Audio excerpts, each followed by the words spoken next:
It is Friday, May 22nd, 2020, and you are tuned into DIRTRACKR Daily. I'm Justin Fiedler. Today we'll talk about last night's Lucas Golden Isles finale, predict this weekend's World of Outlaws winners, cover off on yesterday's news, and get you up to speed on what to watch this weekend. First up, last night was the final of 3 nights for the Lucas Oil Late Model Dirt Series at Golden Isles Speedway in Georgia. Jimmy Owens and Kyle Bronson picked up the wins on the first 2 nights. The night was delayed because of rain earlier in the day, and they even used the TV helicopter to help dry the surface of the racetrack. Because of the delay, though, Brandon Sheppard was forced to pack up his race car and head towards Minnesota for the weekend's World of Outlaws races. We talked about that yesterday, the kind of crazy travel stuff he had planned, but unfortunately he did not get to race. In qualifying, it was Brandon Overton going quick time in Group A and quick time overall, with Tim McCready going quick in Group B. Heat races were won by Overton, Josh Richards, McCready, and Stephen Roberts. Stormy Scott won the first B main, and Shaden Clanton won the second.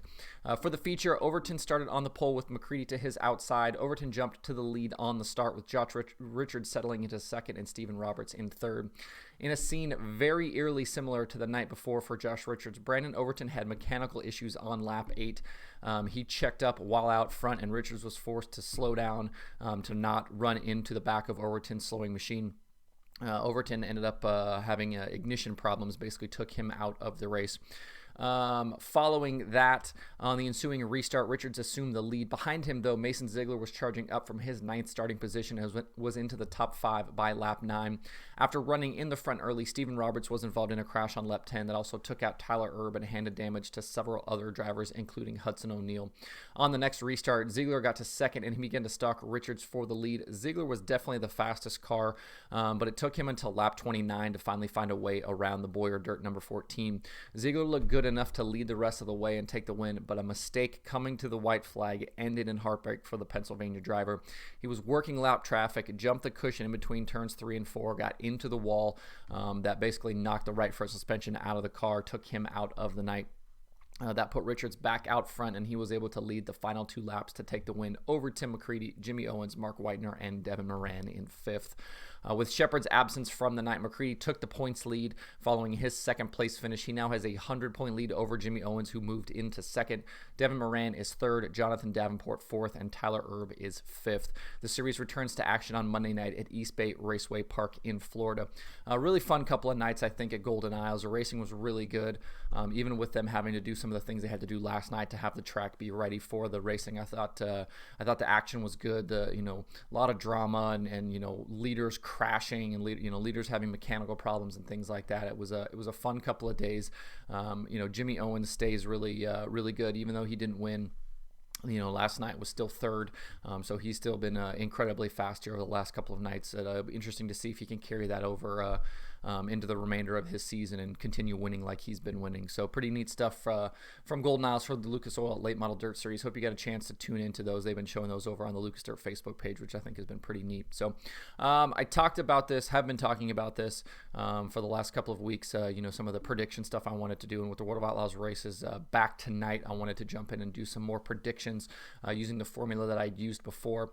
Both World of Outlaws series in action: sprint cars at Federated Auto Parts Raceway at I-55, Peabody, Missouri; the late model series at Jackson Motorplex in Jackson, Minnesota. David Gravel is the most recent sprint car series winner back at Knoxville, while Logan Schuchart leads the point standings. The late model series hasn't raced since March 7th at Smoky Mountain Speedway, where Mike Marlar got the win. Brandon Sheppard is the current series points leader for the late models. Both races can be watched live as part of the Fast Pass over at Dirt Vision. So let's take a look at some of the predictions. As I did before, I set the formula up to effectively run the races 100,000 times to see who won most often. For the Sprint Car Series, the win goes to Donnie Schatz. He won nearly 8% of the races. The other drivers with high win percentages are Brad Sweet, David Gravel, Darren Pittman, and Logan Schuchart. Sweet, Gravel, and Pittman all have very close win percentages, all being right around that 6% mark. We'll go with Schatz for the win per the formula, but obviously any of these drivers will be good picks for the next couple of days. For Saturday's show, I don't really want to predict that race without having tonight's race data. But I would say any of those drivers mentioned before is probably good. And I'll also throw in Sheldon. Win chances fall off fairly significantly after Sheldon, who is 6th on the list. Plus, he got the win last year in the Ironman 55, so I think he's definitely one of those guys to keep an eye on as well. He's been pretty solid lately. I think that crew it's going to take a little bit of time for those guys to gel, but it seemed like last week at Jackson for that unsanctioned race that ran on Friday night, those guys were really fast in that race, actually led some laps, so I would throw him into that list as well. But we'll go with Donnie Schatz for the win for tonight. Looking at the late model series, the formula is a bit different. The pool of races is a lot smaller to pull from. I haven't put as many into the database, so that's one of the problems. The other problem is I don't have any Jackson Motorplex races because it's literally been 32 years since the series raced at Jackson, so just a lot less data. So right now we're basically looking at in the formula races at tracks similar in size and then kind of who's trending right now. So we're kind of looking at a much smaller size, and it kind of chops one of the legs out of the formula. So, not really thrilled about that, but we'll run it anyway. So 100,000 times again, Brandon Sheppard, clear favorite, sizable 12% of the wins. Ricky Weiss is next with 4.8%. So a fairly big drop off from Sheppard to the rest of the field. Not a surprising pick. Sheppard's dominated the series over the last year and a half, plus. He struggled a bit down in Florida at the Lucas races, though, so we'll see if he can kind of get things moving in the right direction this weekend at Jackson. Obviously, the numbers certainly favor him, but we'll see. We'll see how it plays out over the next couple of nights. So, Donnie Schatz, Brandon Sheppard, my 2 win picks for the weekend. Moving over to USAC in preparation for the weekend's T-Town Showdown at Port City Raceway. T-Town Showdown, at Port City Raceway. The USAC National Midgets had a practice session last night at the track. Kenna McIntosh was quickest with Tyler Courtney 2nd, Dazen Pursley 3rd, Thomas Meserol 4th, and Chris Wyndham 5th. Top of the leaderboard, all lapping the track right around kind of 9.5 seconds. I believe I saw, maybe Brian Walker tweeted this, that the track record is somewhere around 9.1. I tuned in for a bit of practice last night just to get an idea of what Port City looked like. I think it's going to be a really fun one for the midgets. I was kind of actually surprised, and I tweeted this last night, that USAC has not brought the midgets here before. It looks like a really racy track. I think it'll be a couple of really entertaining nights of action. You can watch all of that live on Flow Racing if you're not going to be there. After a successful run at the Chili Bowl earlier in the year, RMS Racing returns this weekend to midget action at Port City and Valley Speedway. They announced they will run a mixed USAC and POWRi schedule this season with Thomas Meserol and Clinton Boyles piloting their 2 cars. Meserol in the 7X, Boyles will be in the 98. The team will take on Port City for the next 2 nights with USAC and then move over to Valley Speedway on Sunday for POWRi action. Their hope is to use this season to get up to speed and then potentially run for a championship next year in 2021. The Short Track Super Series trekked out of the Northeast this week for 2 shows at Tri-County Racetrack in North Carolina. Last night was the first of those. It was Stuart Friesen taking the win over Larry White, Billy Pouch Jr., Danny Johnson, and Andy Bacchetti.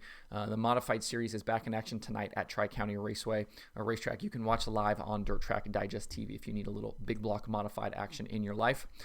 Besides the World of Outlaws series on Dirt Vision tonight and tomorrow night, there are a bunch of other pay-per-view shows to check out this weekend. Dirt on Dirt has late model racing starting tonight at Legit Speedway Park. That continues also tomorrow. They also have shows at Needmore Speedway and Thunder Hill Raceway Park.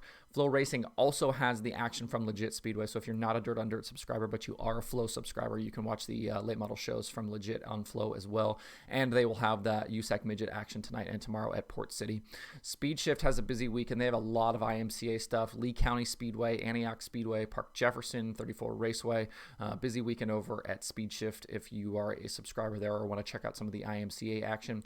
RacingDirt.tv has USRA and USMTS racing through the whole weekend. I believe that started last night, possibly.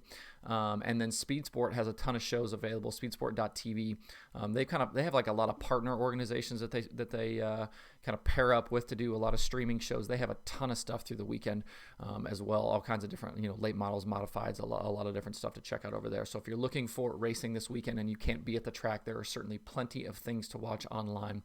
You can find more details through the weekend at DIRTRACKR.com/watch tonight. I'll have a lot of those shows on the schedule through the weekend. So if you kind of want a day-to-day look at what you can check out, you can find that information there. that's the show for today. Hope everybody had a good week. Again, apologies yesterday for the way the show kind of worked out with the NASCAR stuff. It's going to be kind of crazy here for the next probably 2 weeks, and then hopefully it'll settle down with with the schedule kind of shifting more to weekend races and not so many of these midweek shows. But appreciate everybody tuning in again for another week. YouTube numbers have been really great lately, so I appreciate everybody jumping in and watching the show on YouTube daily. You can find DIRTRACKR Daily on Apple Podcasts, Spotify, Stitcher, or where you get podcasts. Please subscribe, leave me a review. Like I mentioned, you can also watch the show on YouTube and Facebook every single day. You can email the show at info@dirtracker.com, and you can follow along at facebook.com/dirttracker, twitter.com/dirttracker, and the website itself, dirtracker.com. That is DIRTRACKR.com. You can follow me personally on Twitter at Justin_Fiedler. Don't forget to sign up for the DIRTRACKR weekly newsletter on the site. Thanks everybody for tuning in. Hope you have a good weekend. We'll be back on Monday with more DIRTRACKR Daily.